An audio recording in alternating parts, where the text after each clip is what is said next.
করবে আমি তাদের সাথে আছি। সোজা কথা, কোনো রাজনৈতিক রং আমার নেই।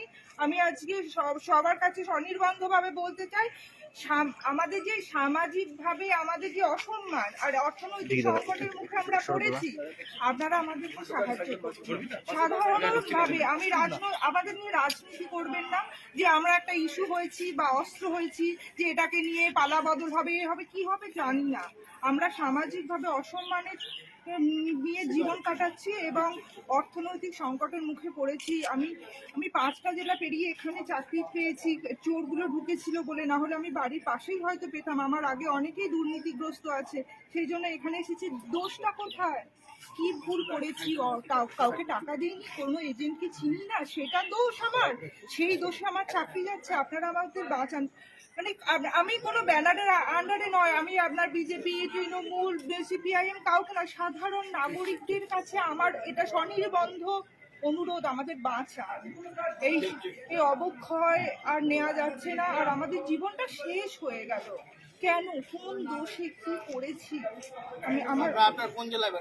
আমার দক্ষিণ 24 পরগনায় আমার বাড়ি, কিন্তু আমি 5টা জেলা পেরিয়ে আজকে বীরভূমে আমি গরমকালে এসে বৃদ্ধভবনে। হ্যাঁ, আমি ছুটে কেন এসেছি জানেন?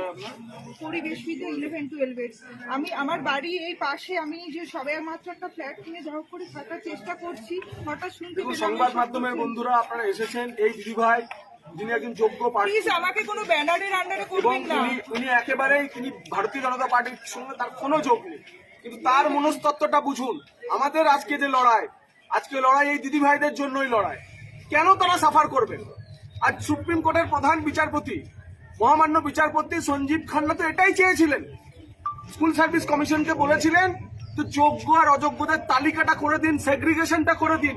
কিন্তু যে চাকরি ওরা বিক্রি করেছিল, সে বিক্রির চাকরির পিঠ বাঁচাতে, চোরগুলোকে বাঁচাতে, চোর শিক্ষকদের বাঁচাতে এই দিদি ভাইদের মতো যোগ্যদের কাছে ওরা বঞ্চিত করলো। এবং জাস্টিস সঞ্জীব খান্নার কাছে কোনো কিছু ছিল না। আর কোনো আজকে সে বলছে, এবং আমরা সেই কারণেই বলছি যে দায়ী মমতা। আর এই দিদি ভাই সহ সারা বাংলা দাবি তুলছে যে সেই কারণে আপনাকে পদ ছাড়তে হবে।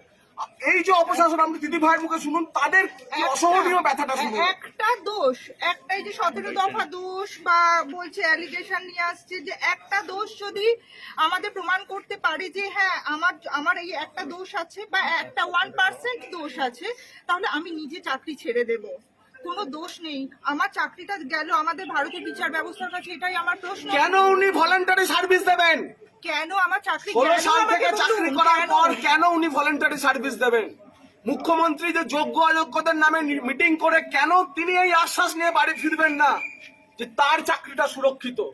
উনি চিট ফান্ড মামলা, যারা মামলাকারী ছিলেন, সেই চিট ফান্ড ডুবে যাওয়ার পর মুখ্যমন্ত্রী রিলিফ ফান্ড থেকে তাদের টাকা দিয়েছিলেন। কেন মুখ্যমন্ত্রী রিলিফ ফান্ড থেকে যতদিন পর্যন্ত না মামলা নিষ্পত্তি হচ্ছে যোগ্য প্রার্থীদের চাকরি বেতন দেওয়া হবে না? উনি তো পাশে থাকেন। আমাদের আন্দোলনের অভিঘাত শুনে উনি ছুটে এসেছেন আমাদের কাছে। কোথায় যাবেন ওরা?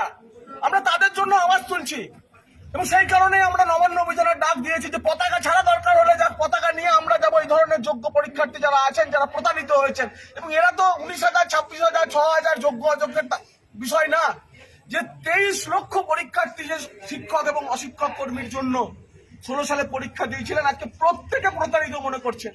প্রত্যেকে আশা প্রত্যাশা নিয়ে সেদিন দিয়েছিলেন, এবং আমাদের প্রত্যেকের পরিবারে, আমার পরিবারেরও 2জনের চাকরি গেছে।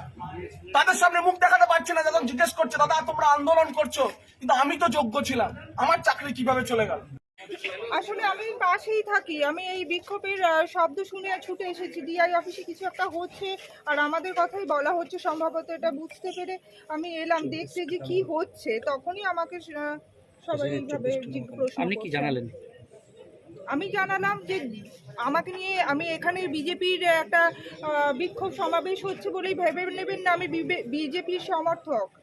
আমি কারোরই সমর্থক নয়, আমি তারই সমর্থক যে যারা আমাদের হয়ে কথা বলবে, তাদের সমর্থক। আর আমি বলতে চাই যে চাকরিটা আমি ছেড়ে দিতেই পারি যদি আমাকে যদি 1% আমার কোনো ফল্ট আছে এটা আমাকে কেউ বলে দিতে পারে। বিচার ব্যবস্থার কাছে এটাই আমার অনুরোধ যে আমার চাকরিটা নেওয়ার আগে আমার দোষটা কোথায় সেটা তো আমাকে পরিষ্কার করে বলে দেওয়া হবে। আপনারাই বলুন না।